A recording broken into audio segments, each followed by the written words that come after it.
This is a story of two fellows, brothers really, but we'll call them chaps. Two chaps who'd worked together as forklift drivers in a lumber yard.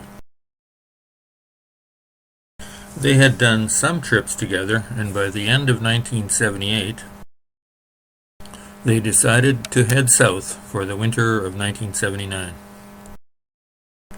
Their goal was Texas, but the road was open. By the time we got to Grand Forks, the old rig needed a tune-up, so we had our first beers. We passed Minneapolis that night and headed out on Highway 61, entering Wisconsin. Sometime mid-morning we made Madison, had coffee and bought a cheap camera. From Madison, south on 51 into Illinois. I remember driving a good stretch there, top speed, through farms and little towns. It was a nice road. We had a couple of beers at a little roadhouse south of Decatur, where a wedding party was getting drunk. A guy came in with a cap that said Brandt. I said to Lloyd, "Look at that." So Lloyd asked him where he got it. The guy said some fertilizer dealer, he thought, and he gave it to Lloyd and said, "I don't need it, take it." That was pretty cool. We pondered that a while and finally left. Coffee in Centralia, and then east on Interstate 64 in blinding snow heading to Indiana. From Evansville, we crossed the Ohio River into Kentucky and spent our first night in the camper, a cold one. Lloyd was up first trying out the new camera. Then we got the truck going and headed south on 41 through the middle of Kentucky. Near Madisonville, we stopped at a little roadside flea market. Lloyd was standing in the doorway when I was looking around inside. Then south to Tennessee. The road was icy, slow going over hills, past small farms, and in Springfield we had to replace a cracked rim. Joined the freeway into Nashville and headed downtown. Had coffee, read the paper, and headed into a little bar. The Super Bowl was on TV.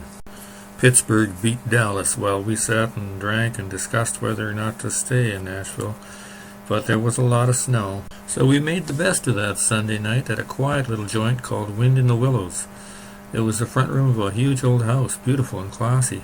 For $1 we joined the very quiet group, listening to a guitarist and a stand-up bass player.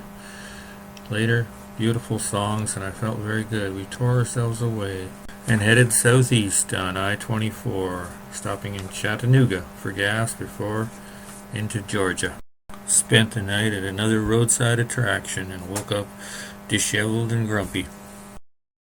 Here we left the snow behind and headed into Atlanta. Went downtown and bought postcards and mailed one to Brother Les. On Highway 57, heading east to Savannah, the road was nice, with little farms, past lots of pine trees, stopped at a grocery, gas store, old-fashioned place. Finally, on through Statesboro, looking for the bright lights and getting lost in Savannah. We were heading for the downtown lights, which turned out to be a huge industrial plant of some kind. So we had a beer in a huge empty boring bar, looked for more bars, but it was dead, so we headed out of town. Lloyd got a coffee and we hit the road, heading south to Florida. We rolled by Jacksonville in the night and slept at a rest stop, woke up in the morning and got some info on St. Augustine.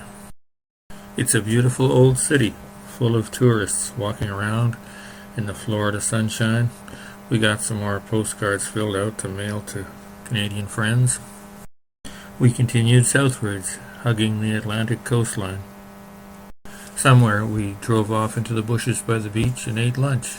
Lloyd went swimming. I later wished I had too, because I was not to get a chance for quite a while. He said the water was warm. We drifted on down. It was dark, approaching Vero Beach. We heard noises from the right rear wheel, so we found a bar and had a good night. Gold Dust was the band. Black tape letters on a yellow shower curtain hung behind them. Led by a refragged guitar freak, the tunes were fine and the players funny. We slept it off in the camper and went looking for a garage. Got a brake part replaced and a major tune-up, and on we went. Through Palm Beach, Hollywood, and into Miami. Hit a couple of bars, then south to Key Largo, stopping for groceries and the latest Rolling Stone magazine. Old NY on the cover. I was eager to read that article. After a sleep beside the road, it was east, southeast, all the way to Key West. We drove around looking, saw the southernmost point in the whole USA, got groceries and cooked up seafood, then cruised for bars, saw Hemingway's house and Papa Joe's bar, lots of hippies, had a few beers in one joint, and then headed back up the overseas highway. Slept behind some bushes on one of the keys and admired the birds. Had key lime pie, and marked 1 week since we had started out. Saw a tiny key with a giant standing guard, plus a goof on the roof celebrating leaving the Keys and returning to mainland Florida. We checked out Miami's beaches and found Flamingo Park, where we ate supper and showered, my first of the trip so far. Now we were ready to go stepping out. Found a bar in West Miami where beers were 85 cents until the band started, and then they shot up to $1.35 each. The band wasn't great, but the fellow beside us was hilarious, alternating between singing and rambling about knowing and not knowing if we can know if we know anything. He got a little tedious and repetitious, but he was all right. Finally we left. Drove west on Highway 41 and slept beside the road. Next day got up and had a Florida orange and drove through the Everglades all morning. Took a side trip into Everglades City and saw 10,000 islands off the coast there in the park. Nothing much to do though, so we went up to Collier Seminole State Park and lunched.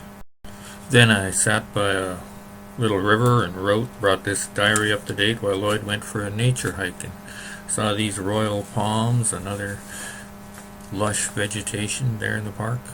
Then some fun photos of Baron Collier's bust with some beer, and we hit the road north to Sarasota onto a huge causeway across Tampa Bay with a midway rest area. So we pulled in, ate, and slept with the Gulf waters lapping at our tires. Sunday morning we cruised through St. Petersburg, passing the Don Cesar Resort Beach Hotel, then stopping for coffee and donuts in Port Ricky. Drove steadily all day, stopping only to do some beachcombing on the windy Gulf shores. Into the Panhandle past Tallahassee on Route 90, we snoozed beside the road. Next morning, Lloyd wanted to see the Florida caverns, so we went north of Mariana into the state park and had breakfast, then looked into some big dark holes. Saw this gem of enlightenment leaving Florida. We entered Alabama, our 10th state, and found a dive bar in Mobile where they were still talking Super Bowl. We got to the Mississippi border rest area on Route 90 and parked for the night. It was raining and miserable as we passed Biloxi's long white beach, so we pushed on into Louisiana and cooked bacon and eggs at a picnic table in the welcome area. In New Orleans, we tried to find a room for a week or two, but struck out. Walked around in the French Quarter and on Bourbon Street, spent an hour on a payphone calling rooming houses, then went for burgers at a Popeyes. Then to bars, heard some hot live jazz, loved Lou Sino blowing his horn, blow Lou blow. Late, we headed out on I-10 past Baton Rouge and into a rest area for the night. Drove on Route 90 and stopped for a propane tank refill, then back on I-10 at Lake Charles and into Texas. Getting to the Welcome Center just before it closed at 5 p.m., but we were in and approved to party.